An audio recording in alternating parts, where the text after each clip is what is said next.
What's up, Milwaukee County, Gwinnett County, Georgia, aka the north side of Atlanta? This is your boy, Movies, Music, Sports, and Life, aka Jay Spruill. Movies, Music, Sports, and Life is the brand, and I watched Power Book 2, Episode 3, many hours ago. And I know the first review I didn't do so hot with the views. I think I spoke too long. I think it was like 19 minutes. And y'all don't want to hear that. So this is going to be a very accurate breakdown of today's show or early this morning's show, where I didn't take any notes. I'm going to just try to give it to you off the top of the head like a freestyle MC. So, the first thing that stood out is I just don't understand, right? I don't understand so called street people that cannot pick up on the signs. So, the way the chef is cutting up food and looking around the room, scanning the room, and I'm not shaming or stereotyping because he is of Asian descent. All I'm saying, if you see an Asian dude that look like he might be street smart, that look like he's skilled with the knives that he's using to cut up food, and there's nothing effeminate about him at all, he doesn't have the nature or the vibe of a servant. If this dude Mecca got an Asian chef that feels like he might be able to whoop it seems like your street instincts would kick in that, yeah, something is off about dude. This ain't just no regular chef. This ain't Fonzworth Whitley, twirling around a umbrella for Diddy. Okay, so that's one red flag. And, aka Bobby Brown, he just seemed oblivious to it, right? How about this? During a party that Mecca is doing for his cousin, so-called cousin, dude mentions that Mecca used to be in Kuwait, which was the same one that my mother served in. Desert Shield, which turned into Desert Storm. So he mentions that he was in Kuwait. And then he like, what? And I can't remember exactly what happened, but something happened to distract him, came from what he just said, right? But then he took things a step further. And he was like, yeah, some bitch he hard up over and he just can't do it. Hey, he came across that sofa and choked him with the forearm of God the same way Melvin did to Jody on Baby Boy. Mama, that's right. Call for your mama. Dude, he choked dude out so quick, so early. At first, and don't front for me like you didn't think this.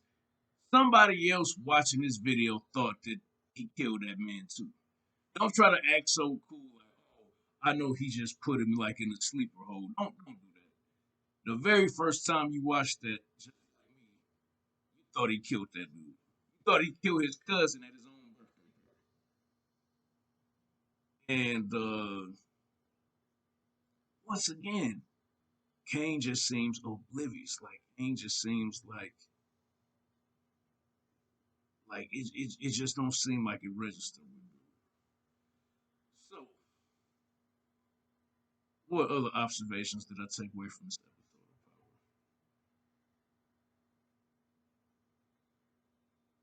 episode I don't think that Lauren is the one for Tariq. I really don't think that any of these three chicks that he messing with,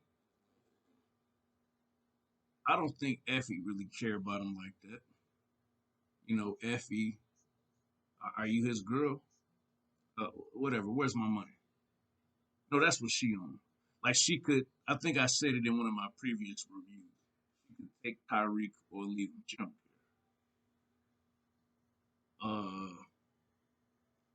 Y'all know how I feel about Diana. I said it in the last review. She's just an absolute sweetheart, man. Notice the way she was with her dad in the jail cell. She is a daddy's girl. She loves her daddy. It seems like the daddy has way more affection towards her than Monet has for her as her mother. Um, she definitely seemed more of a Latino kid than a black kid. I know she's mixed with both, but the way Monet acts like she hates the girl sometimes, and even though Dad was upset because it was her there and not Monet, you could really tell that he loved his little girl, man. You know what I mean? So it was just weird of just the contrast of how deep. Oh, I said all that to say, I'm not that old of a man that I forget my point. Diana's a sweetheart. She don't belong in the drug game. And even though she knows way more about the drug game than Lauren, Tyreek just don't take her serious, and she's just not tough enough. Like, really, Effie is who he needs. She's tough enough for Tariq, but she just don't care about doing it, And I say all that to say, him smashing Lauren, I think it's going to cause some tremendous problems because I just feel like Tyreek don't care about Lauren nowhere near as much as she cares about him. And kind of use a slime ball move using his little precious baby sister as Yaz, and then of course, older black girl to make see the little cute, sweet young black girl just fall in love with him right away. Stuff like that. And I can just picture him just cutting her off from Yaz and himself right as she gets attached to his little sister. He just strike me as the person that would do that, even though he used her. He used little cute Yaz to gain the sympathy and to get her more on his side in terms of let me think of some. Oh, I told you my last review was like 19 minutes long. So we is not gonna repeat that mistake. So we will probably cap this off at about 10 minutes long by talking about the guy that y'all probably could not stop laughing. Zeke. Man, I forgot what the IQs go up to. The IQ stands for intelligence quotient. The intelligence quotient test. What y'all think, Zeke? About 16? About 16 IQ? Hey, and in college. Hey, I don't care if it is just to play basketball. Zeke is in college. Everybody watching this right now should be scared or protesting if Zeke got accepted into college. I don't care if he averaged 35 points per game. Dude, this dude will. Carrot. Professor Milgram. Right there. The fact that you on first name basis with your so-called professor advisor, that was already a tip. Then this ninja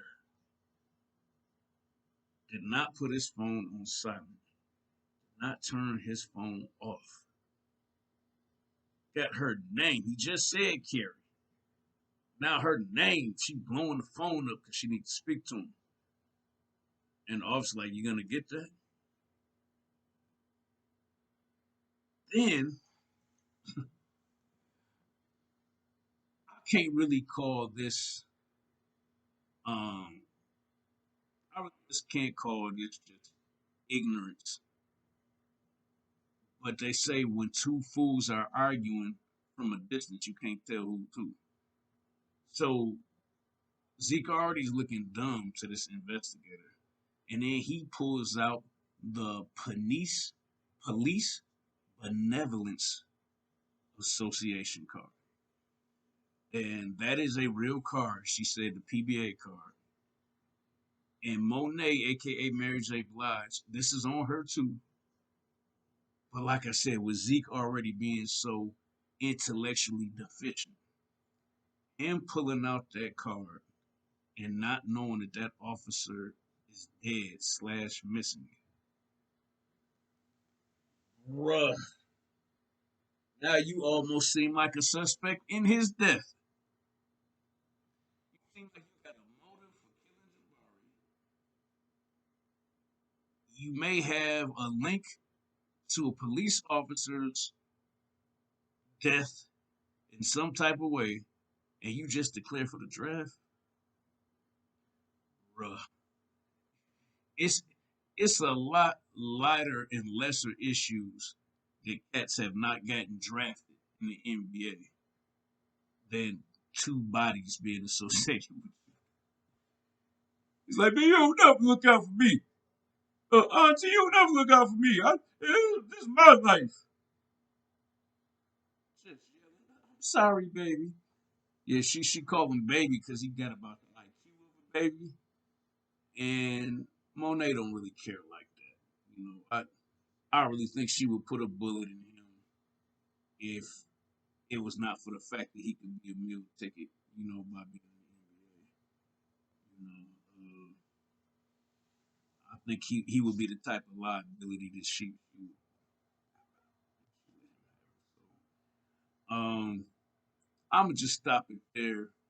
I enjoyed giving this recap to y'all. I didn't recap last week's season 2, episode 2.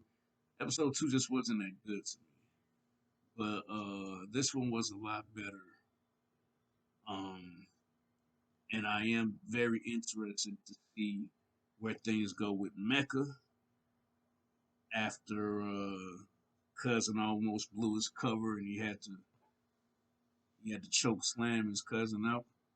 And I'm also interested to see our favorite wigger Braden. How deep is he gonna go into his wiggerness to convince Kane that he has what it takes to be? See y'all later.